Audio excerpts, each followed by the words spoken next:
solution class. Hello my dear students, standard 10. This is solutions class giving today's. आज हम लोग solutions class देखेंगे कुछ important questions को लेकर, है ना। क्या है, एक क्वेश्चन हम लोग देख रहे हैं क्वाड्रेटिक इक्वेशंस का, find the roots of quadratic equations, find the roots of equation by quadratic formula. आज हम लोग इस क्लास में, क्योंकि मैंने क्वाड्रेटिक इक्वेशंस का हम लोग क्वाड्रेटिक फार्मूला हम लोग फाइंड आउट करके निकाल के दे चुके हैं, है ना। x equal to minus b plus minus under root d upon 2a, है ना। और इसी के तहत पे एक दो क्वेश्चन हमारे स्टूडेंट्स लोग उस प्रकार से देखा गया है ना।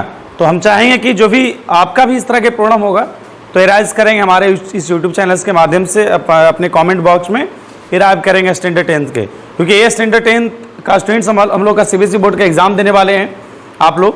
तो वेरी इंपॉर्टेंट आपका इस साल होता है, तो आप लोग ध्यान से उस प्रकार से क्वेश्चंस को जो भी रहेगा आप प्रोवाइड कीजिएगा कमेंट बॉक्स, उसका सॉल्यूशंस हम आपको देंगे। और उसका चलिए देखते हैं, एक क्वेश्चन हमारा क्या है, find the roots of equations by quadratic formula, है ना। क्वाड्रेटिक फार्मूलेज के तहत जो है आज हम लोग जो है एक क्वाड्रेटिक इक्वेशंस का x का वैल्यू रूट निकालना है। क्या निकालना है? रूट निकालना है ना। तो देखिए क्या हमारा 16x square is equal to 24x plus 1। अब यहाँ पे जो एक मतलब फंसाने वाला क्वेश्चन है ना। अब इस तरह के आपका जो डिग्री 2 है और उसके बाद बाकी जो लीनियर दोनों एक इक्विवेलेंट पोजीशन में है, तो यहाँ से हम लोग को समझ में नहीं आ रहा है, लेकिन हम लोग जानते हैं वी नो दैट कि हमारा क्वाड्रेटिक इक्वेशंस का इस प्रकार से होता है। हमें सीधा RHS में क्या लाना है? 0 लाना है, मतलब सबको उठा के इधर लेके जाना है ना। समझ गए बच्चों? तो मैंने सबसे पहले क्या किया, इसको इधर लेके चला आया, है ना। जो भी फॉर्म है तो प्लस था, सब तो पॉजिटिव साइन है, निगेटिव ले आ गया, है ना। अब यहाँ देखिए, यहाँ से जस्टिफाई किए, अब दोनों को कंपेयर कीजिए। x स्क्वायर का कोफिशिएंट 16, a का वैल्यू 16, b x का कोफिशिएंट प्लस b, x का कोफिशिएंट -24, सो b का वैल्यू -24, c यहाँ पे कांस्टेंट, यहाँ प्लस होता है, यहाँ माइनस है, तो c का वैल्यू -1 हो गया। ठीक है, समझ गए यहाँ पे। अब यहाँ पे हम लोग जो है क्वाड्रेटिक फार्मूला का यूज करेंगे। क्वाड्रेटिक फार्मूला क्या है? x equal to minus b plus minus under root d upon 2a, है ना। समझ गए ना। x ये हमारा क्वाड्रेटिक फार्मूला है, ठीक है। कौन सा फार्मूला है? Quadratic formula. अब यहाँ पे अब इसमें सभी को मैं b तो पहचान गया हूँ, अब d क्या है? d भी मैंने पढ़ चुका हूँ, a भी पहचान गया, ऊपर लिखा हुआ है, सब निकाल के रखे हुए हैं, है ना। अब यहाँ पे putting the value get the result, value put करेंगे उसका रिजल्ट लाएंगे, समझ गया ना। तो यहाँ पे d निकालने का प्रयास करेंगे, है ना। B square minus 4ac, b square minus d का वैल्यू याद रखिएगा, इसको एकदम बिल्कुल लर्न हो जाइएगा, एकदम इसको लर्न करना, इससे आपका क्वेश्चन आता ही आता है ना। एकदम रट जाइए इसको, है ना। D equal to b square minus 4ac हमारा डिस्क्रिमिनांट, इसको डी को क्या कहते हैं? डिस्क्रिमिनांट कहते हैं, है ना। क्या कहते हैं? डिस्क्रिमिनांट। इसको हिंदी में कहते हैं विवेचक। क्या कहते हैं? विवेचक, है ना। अब यहाँ पे वैल्यू पुट कीजिए, सब तो निकाल के आप रखे हुए हैं, यहाँ पे सारा कुछ निकाल के आप रखे हुए हैं, है ना। अब b का वैल्यू -24 और 4ac, है ना। a का वैल्यू 16, c का वैल्यू -1, है ना। अब मल्टीप्लाई करने पे क्या हो गया? मल्टीप्लाई तो आता ही है आप लोगों को, 16 4 64, है ना। माइनस इंटू माइनस प्लस हो जाएगा, है ना। इस तरह से ऐड करने पे कितना आ गया? 640। 640 को हमें रेशनलाइज करने की आवश्यकता लगता पड़ सकता है, क्योंकि d हमारा क्या स्क्वायर रूट में है, तो स्क्वायर रूट का जैसे हम लोग 640 को रेशनलाइज करेंगे, 8 से हम सीधे इस तरह से किए हैं, तो 8 इंटू 8 इंटू 10, है ना, इस तरह से। तो क्या आ गया हमारा?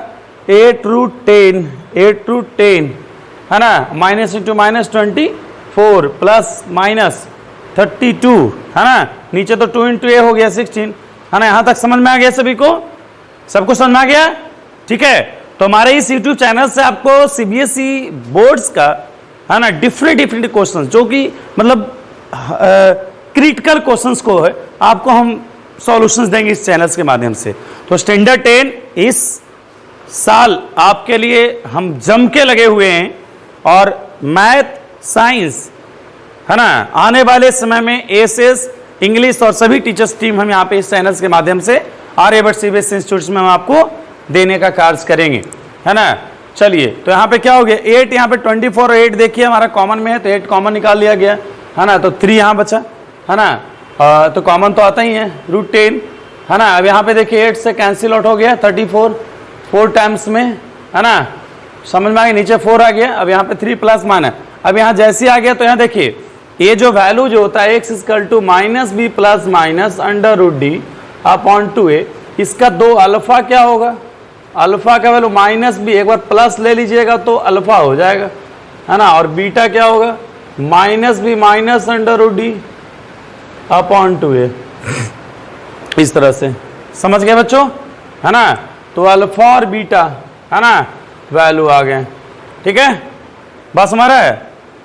तो एक और क्वेश्चन जो है पिछले क्लास का स्टैंडर्ड 9 का कुछ फैक्टराइजेशन में प्रॉब्लम आ रहा है क्योंकि इसमें फैक्टराइजेशन आपका है, चलिए देखते हैं है ना, दोनों बैचेस को इस प्रकार से कंबाइनिंग किया हुआ है ना।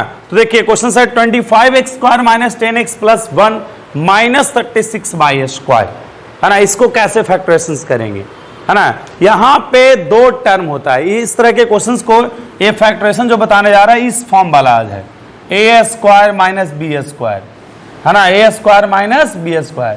इट मीन्स हमें जो है इस फॉर्म में लपेटना है, इस फॉर्म में लपेटना है इतना बड़ा इक्वेशंस को है ना, इस तरह के एक्सप्रेशन को, समझ गया ना, इस तरह के एक्सप्रेशन को इक्वेशन है, एक्सप्रेशन ये है अलजेब्रिक एक्सप्रेशन है ना। अब यहाँ देखिए ये एक तो ऑलरेडी जो है आपका ये जो b² फॉर्म में ही है, मतलब 6y² के फॉर्म में है, इट मीन्स हमें ए स्क्वायरिंग फॉर्म में होगा ही होगा, क्योंकि एक जब मिल गया है तो ये होना ही होना है, क्योंकि इसी फॉर्म में लपेटना है ना। तो देखिए ये जो दिख रहा है ना ये आपको इस फॉर्म में दिख रहा है, a² + -2ab। अगर ऐसा क्वेश्चन आपको और भी सारा आएगा तो इसी फॉर्म में होगा, मतलब a² - 2a + b² और a² + 2a + b² है ना, ये दोनों फॉर्म में ही होगा। मतलब इस फॉर्म को हमें जस्टिफाई करना, मतलब हम कोई दिया हुआ रहेगा इस फॉर्म में हमें जस्टिफाई करना है, समझ गए।